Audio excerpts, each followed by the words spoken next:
व्याख्यान माला के छठवें व्याख्यान में आपका हार्दिक स्वागत और अभिनंदन करता हूँ।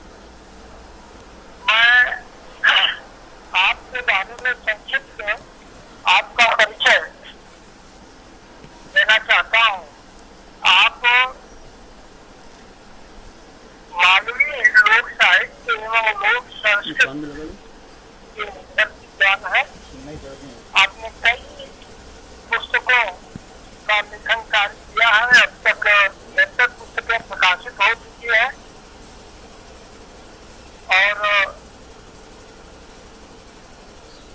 यह एक संयोग है कि आपका जन्म स्थान पाकिस्तान में है, परंतु आप मूलतः मूल रूप से यहाँ हिंदुस्तान में रहते हैं और बहुत दिनों से रह रहे हैं। आपका जन्म 13 जनवरी 1936 में हुआ है। आप रामदेव जी महाराजा विक्रमादित्य भोज एवं भरथरी की गाथाओं का संकलन एवं सांस्कृतिक संशोधन किया है। यह हमारे लिए सौभाग्य की बात है कि आप एक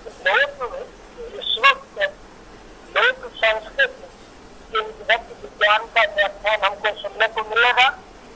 मैं डॉक्टर पूरन सहगल जी का हार्दिक स्वागत अभिनंदन वंदन करते हुए मैं आपको फेसबुक ऑनलाइन पर सादर आमंत्रित करता हूँ। और आज आपका विषय है नाथ पंथ लोक स्वीकृत एवं सतगुरु गोरखनाथ। महादेव श्री गोरखनाथ स्वरपीठ के तत्वाधान में यह व्याख्यान आयोजित हो रहा है। मैं सादर आग्रह करता हूँ डॉक्टर पूरन सहगल जी से कि आप अपना व्याख्यान प्रस्तुत करने की कृपा करें। डॉक्टर पूरन सहगल। नमस्कार समस्त आत्मीय जनों को।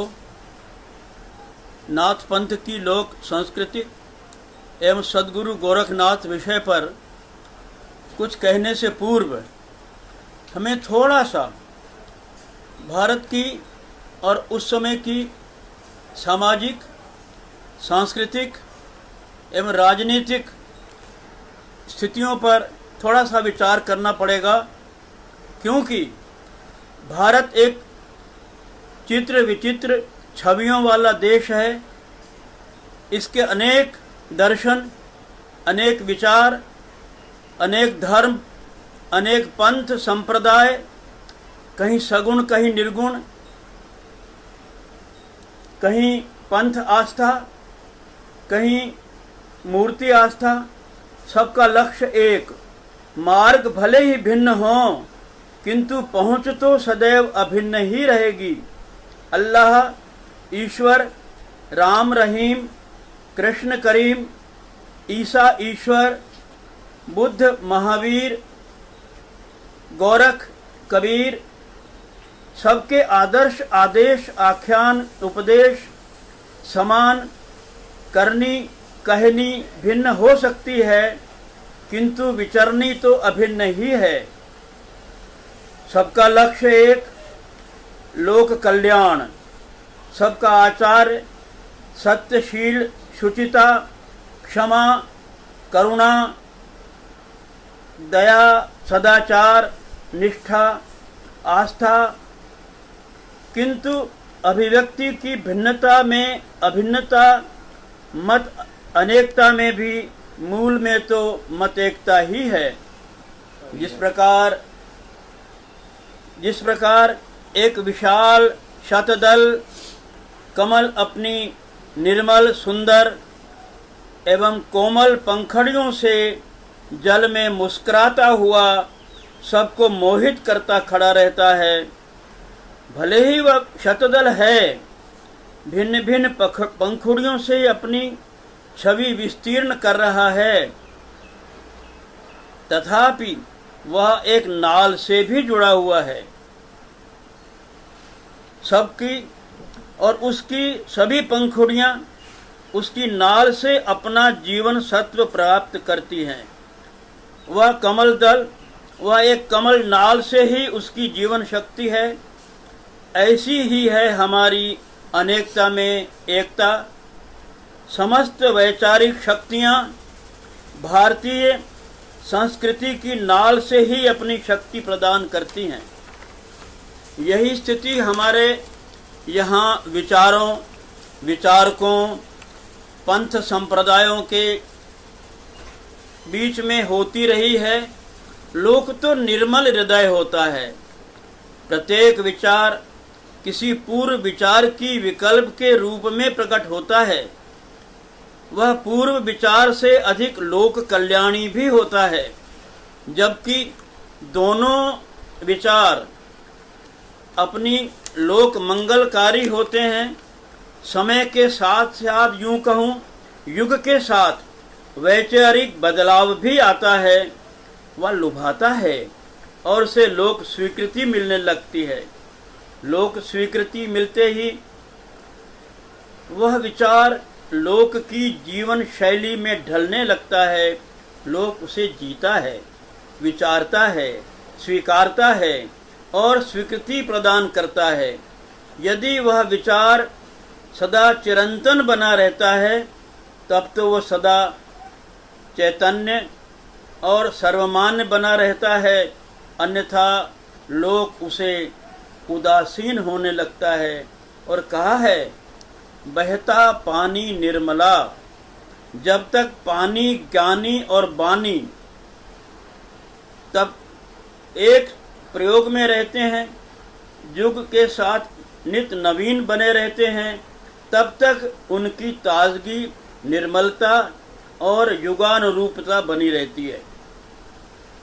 जड़ हो जाने पर उसका प्रभाव कम हो जाता है, वह पुरातन हो जाता है। पानी रुका रह जाए तो उस पर काई जम जाती है। ज्ञानी संत साधु रुक जाए तो उसमें दोष आने लगते हैं। वाणी जब तक मुखर है तब तक ही सुनी जाती है, वरना मूक होकर बेअर्थी हो जाती है।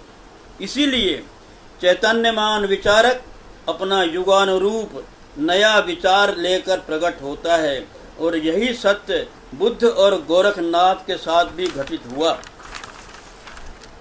अनेक धर्म, पंथ, संप्रदाय भारतीय लोक संस्कृति से प्रभावित हुए बिना नहीं रह पाए। अपने अस्तित्व को बरकरार रखते हुए भी भारतीय संस्कृति के दायरे में बने रहे। जब भी धर्म के प्रति समाज में अनास्था भाव उत्पन्न हुआ, वैचारिक भटकाव आया, आडंबरों का मक्कड़ जाल फैला, तब किसी न किसी दिव्य पुरुष का अवतरण हुआ। और लोक कहता है, राम हुए, कान्हा हुए, हुए बुद्ध महावीर, शिव स्वरूप गोरख हुए।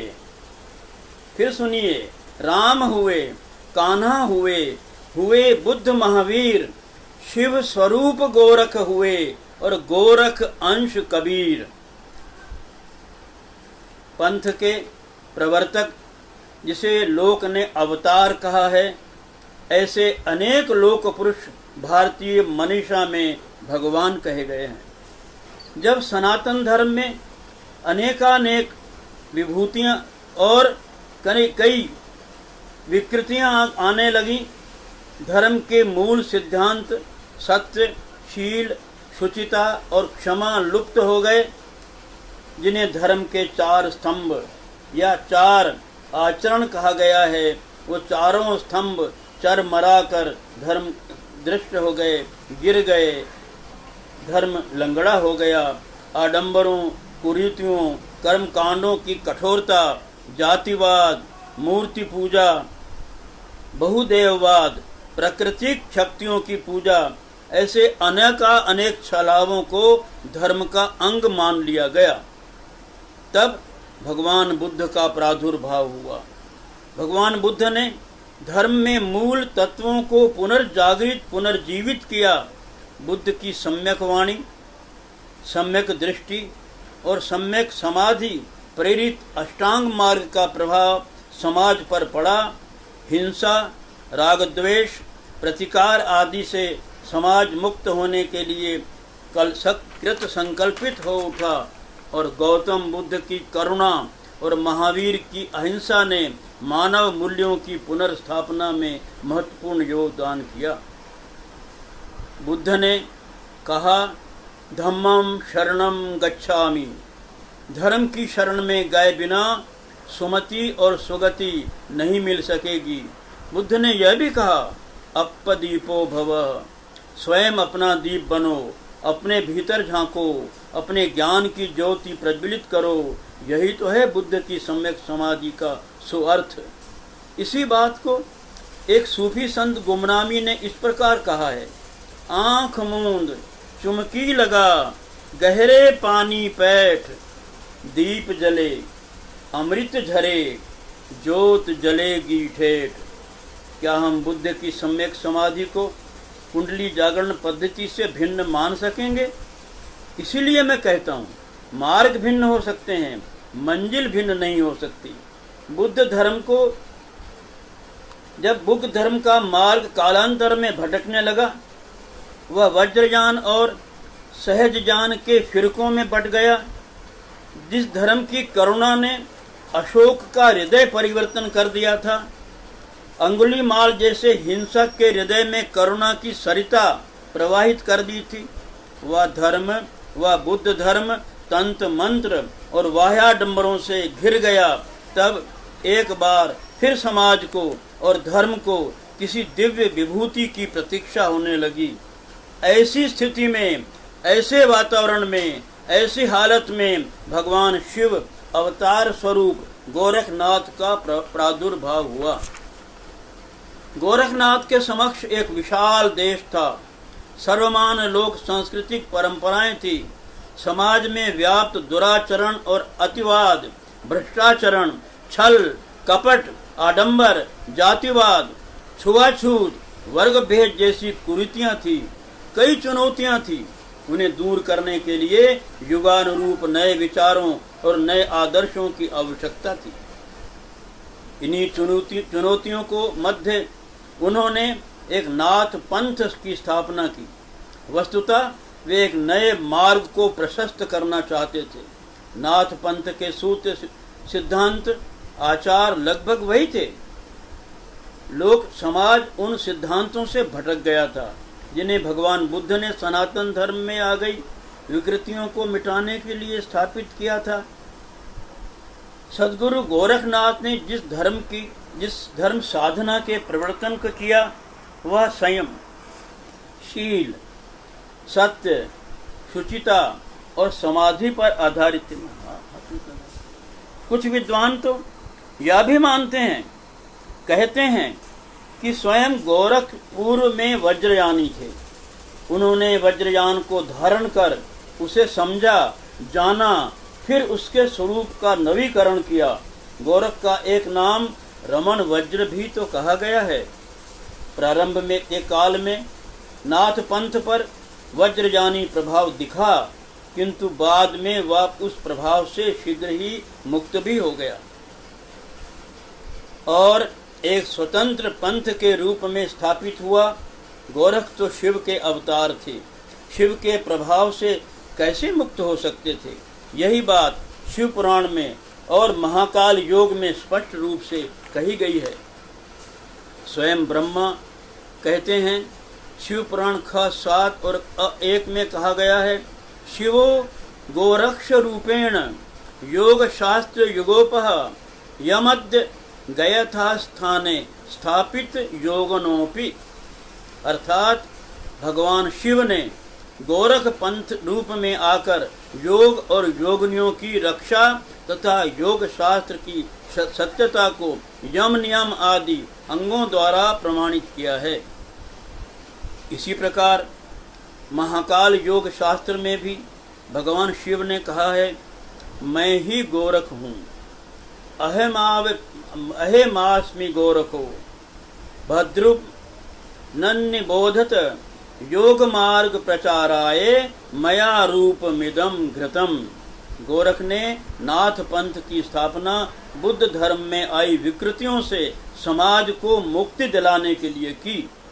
ये वही विकृतियां थी जिन्हें गौतम बुद्ध ने सुकृतियों में परिवर्तित किया था। नाथ पंथ का मूल सिद्धांत इंद्रिय निग्रह, वज्रयान में जिस मुद्रा साधना को में नारी के सहचर्य का प्रावधान किया गया था, गोरखनाथ जी ने उसकी वर्जना की। इस प्रकार नाथ पंथ में साधना की निर्मलता, सच्चरित्रता और इंद्रिय निग्रह के साथ संयम के 4 चरणों पर आधारित हुई। संयम के विषय में गोरखवाणी कहती है, हसीबा बोलीबा रखीबा रंग, हसीबा बोलीबा रखीबा रंग, काम क्रोध न करीबा संग, हसीबा खेलीबा गावा गीत, दृढ़ करी राखी अपना चीत।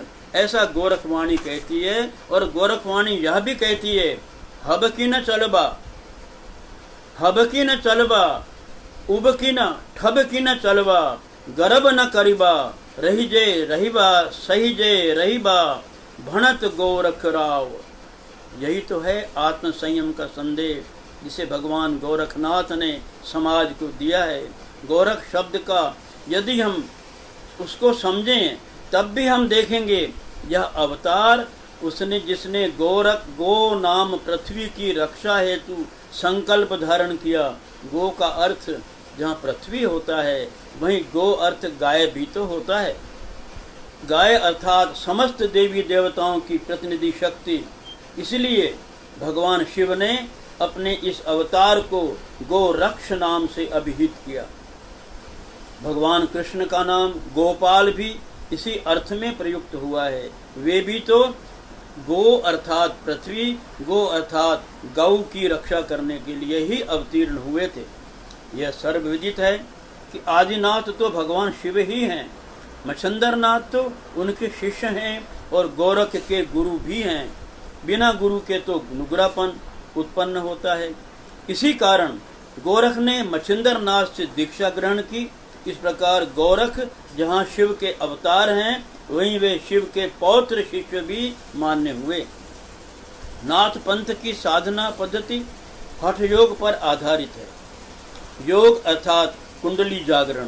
कहा है, गगन मंडल में औंधा कुआं, गगन मंडल में औंधा कुआं, तह अमृत का वासा, सुगरा होए सो झरझर पिए, नुगरा जाए प्यासा।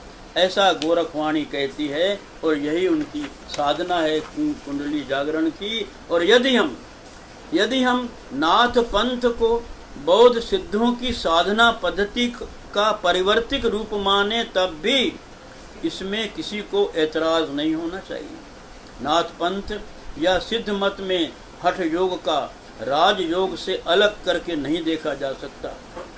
हठ योग में प्राण वायु का निरोध होता है और राज योग में मनोनिरोध होता है। मनोनिरोध के लिए प्राण निरोध आवश्यक है। वस्तुतः हठ योग पद्धति राज योग के साधक के लिए एक सीढ़ी है, एक चढ़ाव है, एक पंक्ति है। हठ योग विद्या का उपदेश केवल राज योग के निमित्त ही दिया गया है। गोरखनाथ ने योग साधना की सैकड़ों विधियों का प्रादुर्भाव किया। उनके अनुसार यम नियम से परिपूर्ण व्यक्तित्व ही योग सिद्धि उपलब्ध कर सकता है। ऐसा व्यक्ति ही नाथ योग के लिए स्वीकार्य है। प्रसिद्ध दार्शनिक ओशो कहते हैं, ओशो ने गोरख को जितना महत्व दिया है उतना महत्व उन्होंने किसी भी अपने समय के या अपने से पूर्व के साधक को नहीं दिया। मैं तो यहाँ पर ओशो के गोरख के प्रति दिए गए एक अंश का ही उदाहरण दे रहा हूँ। गोरख एक श्रृंखला की सुदीर्घ कड़ी है। उनसे एक नए युग का तथा नए धर्म का आविर्भाव हुआ। गोरख के बिना न तो कबीर हो सकते हैं, न नानक हो सकते हैं, न दादू हो सकते हैं, न वाजिद हो सकते हैं, न फरीद हो सकते हैं और न मीरा हो सकती है। गोरख के बिना कोई भी ना हो सकेंगे। गोरख तो नीम का पत्थर है। गोरख तो नीम का पत्थर है। भले ही स्वर्ण कलश दूर से चमकते दिखते हैं लेकिन वे नीम का पत्थर तो कदापि नहीं बन सकते। गोरख के पास अभूतपूर्व व्यक्तित्व था। वे अमूल चूल परिवर्तन करने में सर्व सक्षम थे। उन्होंने ऐसा करके दिखा भी दिया। उनमें अभूतपूर्व साहस था, निर्मल चरित्र था, आत्म संयम था। वे अंदर बाहर दोनों स्थितियों में शीलवान और शुचिवान थे।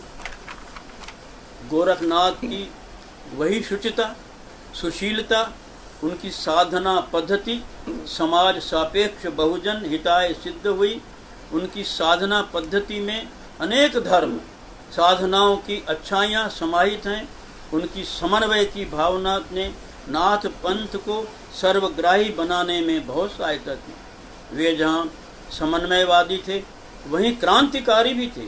शिव गोरख महायोगी गोरखनाथ जी नाथ पंथ के आराध्य देव हैं। उनके योग मर्म को जानने वाले अनंत सिद्धों ने कहा है कि वे अनुपम थे, वे अखिलेश थे। महायोगी गोरखनाथ अमरकाय सिद्ध पुरुष थे, जिन्होंने चारों युगों में नाथ योग मार्ग का प्रसार किया। वे अपने समय के महानतम योग सिद्ध श्रेष्ठ दार्शनिक, धर्म क्रांति के अग्रदूत, सत्य पथ के प्रदर्शक और तत्वज्ञ विद्वान थे। उन्होंने योग विद्या को संसार के प्रत्येक व्यक्ति के लिए सहज और व्यवहारिक बना दिया। उन्होंने प्रत्येक जन के घट घट में शिवत्व की स्थापित की। भारतीय धर्म साधना की लंबी यात्रा में महायोगी गोरखनाथ के दिव्य व्यक्तित्व एवं कृतित्व का मानव के आध्यात्मिक, धार्मिक, सामाजिक उत्थान में अप्रतिम प्रभाव एवं महत्वपूर्ण योगदान है। उनके दिव्यतम योग वैभव से संपन्न व्यक्तित्व को देखकर यह बोध हो जाता है कि वे स्वयं शिव स्वरूप ही हैं। लोक में घट घट गोरख व्यापे, ऐसा बार बार कहा गया है। घट घट गोरख व्यापे की अवधारणा सत्य ही है। वे आज भी लोग जीवन के घट घट में व्याप्त हैं। वे और उनके द्वारा प्रवृत्त नाथ पंथ आज भी लोक आस्था और लोक स्वीकृति का में सर्वमान्य है। जब तक कोई विचार स्वीकृत नहीं हो जाता तब तक उसका कोई भी अस्तित्व नहीं माना जा सकता। भारत लोक नायकों का पूजक देश है। आध्यात्मिक क्षेत्र हो अथवा राजनीतिक अथवा सामाजिक, एक आदर्श पुरुष ऐसा अवश्य होता है जिसे आदर्श मानकर हम अपनी जीवन शैली निर्धारित करते हैं। राम, कृष्ण, बुद्ध, महावीर, ईसा, मोहम्मद, नानक, रामानंद, दयानंद, विवेकानंद, गोरख, कबीर, पीपा, रैदास, धन्ना, सैन, दादू, फरीद आदि इसी प्रकार अपने श्रेष्ठ आचरण के कारण लोकमान्य हुए और उनकी वाणी विचार लोक स्वीकृत हो गई। बुद्ध ने सम्यक ज्ञान के कारण मध्य मार्ग का प्रशस्तीकरण किया। उनका अष्टांग योग, जिसमें सम्यक दृष्टि, सम्यक संकल्प, सम्यक वाणी, सम्यक कर्मांत, सम्यक आजीव, सम्यक व्यायाम, सम्यक स्मृति और सम्यक समाधि हैं। केवल एक सम्यक शब्द ने बुद्ध के विचारों को और बुद्ध को सर्वग्राह्य बना दिया। बुद्ध लोक स्वीकृत हो गए। गोरख ने उन्हीं विचारों में अपने ढंग से प्रस्तुत किया। वही विचार, वही संस्कार, वही आचार प्रस्तुतकरण की नवीनता, गोरख लोक स्वीकृत हो गए। गोरख और बुद्ध मंडन के कारण लोक स्वीकृत हुए और कबीर खंडन के कारण लोक स्वीकृत हो गए। महापुरुष गोरख कहते हैं, परम तत्व तक किसी की भी पहुंच नहीं है। वह इंद्रियों का विषय हो सकता है किंतु वह इंद्रियों के धारण का विषय नहीं है। वह ऐसा है जिसे हम न तो बहुल कह सकते हैं, न शून्य कह सकते हैं, न कह सकते हैं वह है और न कह सकते हैं वह नहीं है। वह भाव और अभाव, सत्य और असत्य से परे है। वह है भी और नहीं भी, भिन्न भी है, अभिन्न भी है, अर्थात वह है भी और नहीं भी। इसी बात को एक सूफी संत ने इस प्रकार कहा है, मैं हैं कहूँ तो है नहीं और नहीं कहूँ तो है, और ना और हाँ के बीच में कुछ ना कुछ तो है। महायोगी गोरख ने अपने विचारों में बुद्ध को समाहित किया। उन्होंने बुद्ध को समादृत करते हुए अपने मत की स्थापना कर दी। इसी कारण सम्यक एवं समन्वयवादी सामाजिक क्रांति के प्रेरक गोरख लोग स्वीकृत हो गए। उनका योग साधना, उनका हठ योग, उनका सिद्ध योग एक का नवीकरण लाया। लोक ने उनके योगी रूप को स्वीकार कर लिया। लोक संस्कृति ने उनको स्वीकार कर लिया। उन्होंने एक नवीन संस्कृति का प्रादुर्भाव किया और वे सच्चे योगी थे। योगी कभी मरता नहीं, वह तो भीतर बैठे काशायों को मारकर। योगी कभी मरता नहीं, योगी कभी मरता नहीं, ऐसा बार बार कहा जा सकता है। वह तो अपने भीतर बैठी काशायों को मारकर अरिहंत हो जाता है। कहा गया है, मरो वे योगी मरो, मरो मरण घी मीठो, तिस मरनी मरो, जिस मरनी गोरख मरी दीठो। मरना है तो गोरख की तरह मरो, स्वयं को मार दो, अहंकार विहीन हो जाओ, कामना विहीन हो जाओ, ऐसी मरनी मरो, अमर हो जाओ। मरो वे जोगी मरो, मरिले मन द्रोही, इस द्रोही मन को मार दो। कबीर कहते हैं, हम पैदा हुए, कबीरा जब हम पैदा हुए, लोग हंसे हम रोए, ऐसी करनी कर चलो, हम हंसें जग रोए। गोरख कैसे मर सकते हैं?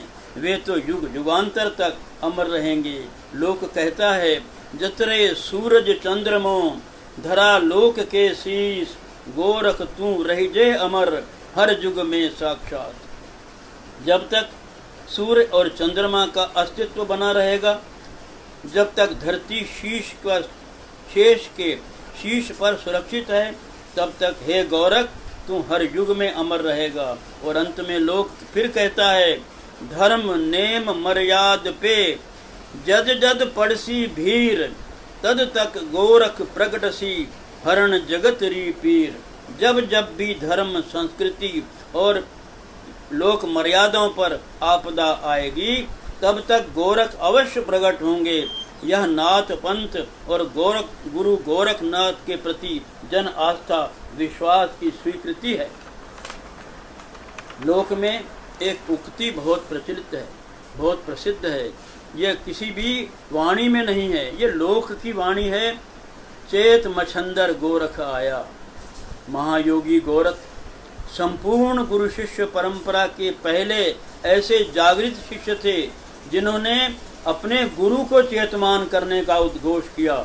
यह महा उद्घोष एक गुरु के प्रति नहीं होकर विश्व के सभी गुरुओं के प्रति था।